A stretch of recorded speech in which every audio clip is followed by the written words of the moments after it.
दोस्तों, आज की कहानी है शादी से पहले शारीरिक सुख का आनंद। कहानी पसंद आए तो वीडियो को लाइक और सब्सक्राइब जरूर कीजिएगा।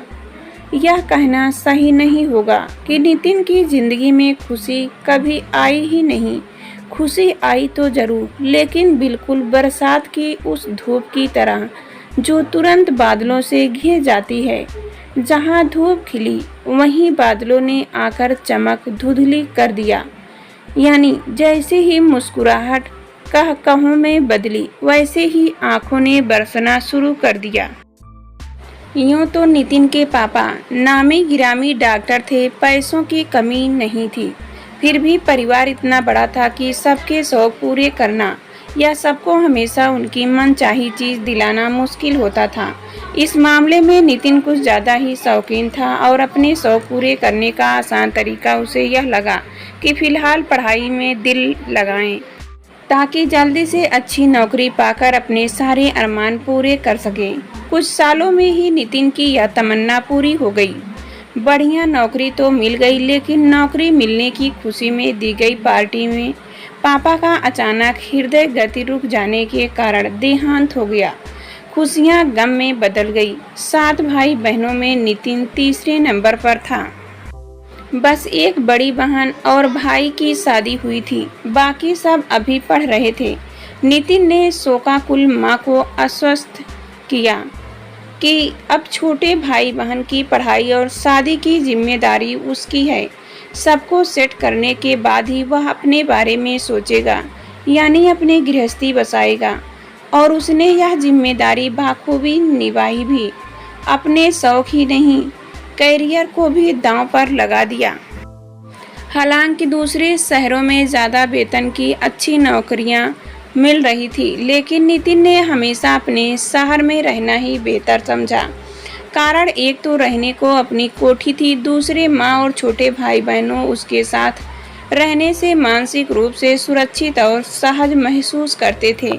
अतः वह मेहनत करके वही तरक्की करता रहा। वैसे बड़े भाई भी हमेशा यथासंभव सहायता की। फिर दूसरे भाई बहनों ने भी नौकरी लगते ही घर का छोटा मोटा खर्च उठाना शुरू कर दिया था।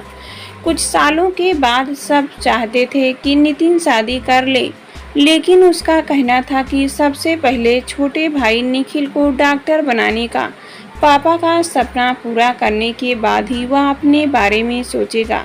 निखिल से बड़ी बहन विभा की शादी से पहले ही मां की मृत्यु हो गई। तब एक दूसरे भाइयों के बच्चे भी बड़े हो चले थे और उन सबके अपने खर्चे ही काफी बढ़ गए थे। नितिन ने उनकी परेशानी देखी नहीं गई। उसने विभा की शादी और निखिल की पढ़ाई का पूरा खर्च अकेले उठाने का फैसला लिया। भविष्य निधि के कर्ज को लेकर उसने विभा की शादी उसकी पसंद के लड़के से धूमधाम से करा दी और निखिल को भी मेडिकल कॉलेज में दाखिला करा दिया।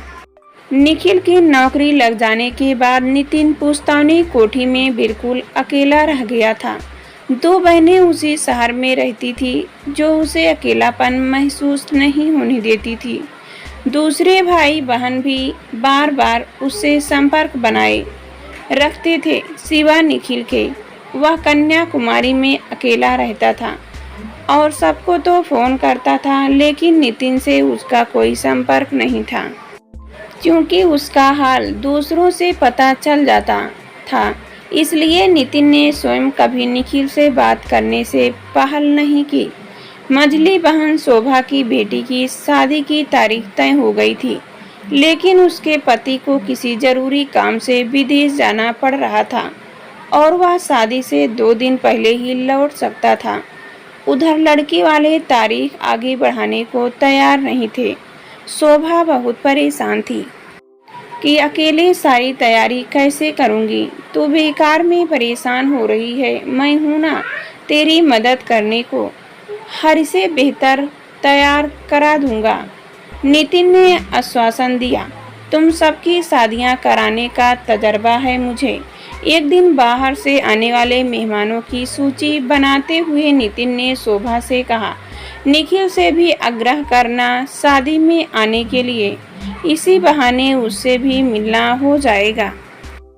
बहुत दिन हो गए हैं उसे देखे हुए। हम सब भी चाहते हैं भैया कि निखिल आए और वह आने को तैयार भी है, लेकिन उसकी जो शर्त है वह हमें मंजूर नहीं है। शोभा ने संकुचाते हुए कहा, ऐसी क्या शर्त है? शर्त यह है कि आप शादी में शरीक न हो। वह आपसे मिलना नहीं चाहता। मगर क्यों? नितिन ने चौंक कर पूछा। उसे यकीन नहीं आ रहा था कि जिस निखिल की पढ़ाई का कर्ज वह अभी तक उतार रहा है, जिस निखिल ने रचेल से उसका परिचय यह कहकर करा दिया था कि अगर मेरे यह भैया नहीं होते तो मैं कभी डॉक्टर नहीं बन सकता था, वह उसकी शक्ल देखना नहीं चाहता। फिर शोभा को चुप देखकर नितिन ने अपना सवाल दोहराया, मगर निखिल मुझसे मिलना क्यों नहीं चाहता? क्योंकि रचेल की मौत के लिए वह आपको जिम्मेदार मानता है। यह क्या कह रही है तू? नितिन चीखा। तुझे मालूम भी है कि रचेल की मौत कैसे हुई थी? मगर तुझे मालूम भी कैसे होगा? तू तो तब जर्मनी में थी। सुनाओ तुझे पूरी कहानी। जी भैया। नितिन बेचैनी से कमरे में टहलने लगा, जैसे तय कर रहा हो कि कहाँ से शुरू करें, क्या और कितना बताएं। फिर बताना शुरू किया। उन दिनों अपनी कोठी में मैं अकेला ही रह गया था। पढ़ाई खत्म होते ही निखिल को शहर से दूर एक अस्पताल में रेजिडेंट डॉक्टर की नौकरी मिल गई, अतः उसे वहीं रहना पड़ा। एक दिन अचानक निखिल ने मुझे फ़ोन किया कि मैं शाम को जल्दी घर आ जाऊं। वह मुझे किसी से मिलवाना चाहता है। उस दिन बहुत उमस थी, इसलिए मैंने छत पर कुर्सियां लगवा दी। कुछ देर बाद निखिल रचेल के साथ आया। उसने बताया कि वह और रचेल हाई स्कूल से एक दूसरे से प्यार करते हैं। अब डॉक्टर बनने के बाद दोनों चाहते हैं कि अगर मेरी इजाज़त हो तो वे शादी कर ले। न जाने क्यों मुझे रचेल बहुत ही प्यारी और अपनी सी लगी। ऐसा लगा जैसे मैं उसे बहुत दिनों से जानता हूँ। उसके आते ही उस उमस भरी शाम में अचानक किसी बरसात की सुहानी शाम की सी खुशगवार नमी तैरने लगी थी। मैंने कहा कि मैं तो खुशी से उनकी शादी के लिए तैयार हूँ, लेकिन क्या रचेल का परिवार इस विजातीय शादी के लिए इजाज़त देगा? तब रचेल बोली कि उसकी माँ कहती है कि अगर निखिल का परिवार एक विधर्मी बहू को सहर्ष स्वीकार लेता है तो उन्हें भी कोई इतराज नहीं। मैंने उसे आश्वासन दिया कि सबसे छोटा होने के कारण निखिल सबका लाडला था। जिम्मेदारियां तो मेरी भी कम नहीं है। समय और पैसे दोनों का ही अभाव था और किसी स्थायी रिश्ते यानी शादी ब्याह के बारे में तो फिलहाल सोच भी नहीं सकता। निखिल और रचेल के कुरेदने पर मैंने बताया कि यह सुनकर वह और ज़्यादा अस्वस्थ हो गई और उसने मेरी और दोस्ती का हाथ बढ़ा दिया।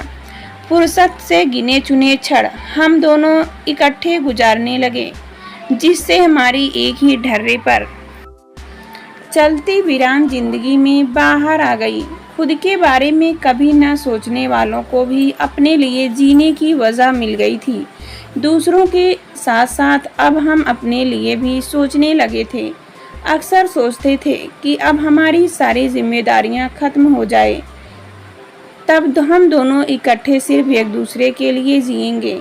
सपने देखा करते थे कि क्या क्या करेंगे, कहाँ कहाँ जाएंगे। निखिल यह सुनकर भाव विहीन हो गया और बोला कि भैया कितने जुल्म किए आपने खुद पर। हमारे लिए जब तक किसी से प्यार न हो शायद अकेले रहना आसान हो, लेकिन किसी को चाहने के बाद उससे दूर रहना बहुत मुश्किल होता है। मैंने मजाक में पूछा कि उसकी क्या मजबूरी थी, वह क्यों रचेल से दूर रह रहा था। तब निखिल बोला कि एक तो शादी से पहले आत्मनिर्भर होना चाहता था, दूसरे रचेल की भी कुछ मजबूरियां थी। लेकिन अब जब मैं डॉक्टर बन गया हूं और अलग भी रहने लगा हूं तो आप अपनी शादी क्यों टाल रहे हैं? तुम्हारी होने वाली भाभी का कहना है कि वह अभी कुछ दिन और शादी नहीं कर सकती। इस पर वह बोला कि यानी फिलहाल आपके ब्रह्मचारी के खत्म होने के आसार नहीं हैं। मैं ठहाका लगाकर हंस पड़ा कि ब्रह्मचारी तो तुम्हारे यहाँ से जाते ही खत्म हो गया था निखिल। अकेला रहता हूँ इसलिए ना तो कोई रोक टोक है और ना ही समय की पाबंदी। जब भी उसे मौका मिलता है या उसका दिल करता है वह आ जाती है। फिर पूरे घर में हम दोनों स्वच्छंद विहार करते हैं। रचेल और निखिल को हैरान होते देखकर मैं चुप हो गया। फिर कुछ सोचकर बोला कि तुम दोनों तो डॉक्टर हो, जीव विज्ञान के ज्ञाता तुम क्यों जीवन के शाश्वत सत्य और परम सुख के बारे में सुनकर शर्मा रहे हो। जल्दी ही शादी करो और जीवन का अलौकिक आनंद लो। तुम दोनों को तो खैर सब कुछ मालूम ही होगा। मैं बाल ब्रह्मचारी तो उसके सट कर बैठने में ही खुश था, लेकिन उसकी तो पहले शादी हो चुकी है ना, इसलिए उसने मुझे बताया कि इससे आगे भी बहुत कुछ है। अभी भी कहती रहती है कि यह तो कुछ भी नहीं है। अपने रिश्ते पर समाज और कानून की मुहर की दो, फिर पता चलेगा कि चरम सुख क्या होता है। तभी मेरी मोबाइल की घंटी बजी। उसी का फोन था, यह बताने को कि वह आ रही है कुछ देर के लिए। मैंने निखिल को उत्साह से बताया कि संयोग से वह आ रही है, अतः वही लोग उससे मिलकर ही जाएं। और फिर शरारत से कहा कि लेकिन मिलते ही चले जाना, हमारे सीमित समय के रंग में भंग करने रुके मत रहना। निखिल ने कहा कि वे भी जल्दी है क्योंकि उन्हें रचेल की माँ के पास भी जाना है, यह बताने कि आपने इजाज़त दे दी है और अब उनकी इजाज़त लेकर जल्दी शादी करना चाहते हैं। मैंने कहा कि तुम्हारी भाभी से पूछते हैं, अगर वह मान जाती है तो दोनों भाई एक साथ ही शादी कर लेंगे। निखिल को बात बहुत पसंद आई और उसने कहा कि मैं भी आज ही यह बात पूछ लेता हूँ ताकि वह भी रचेल की माँ से उसी तारीख के आसपास शादी तय करने को कह सके।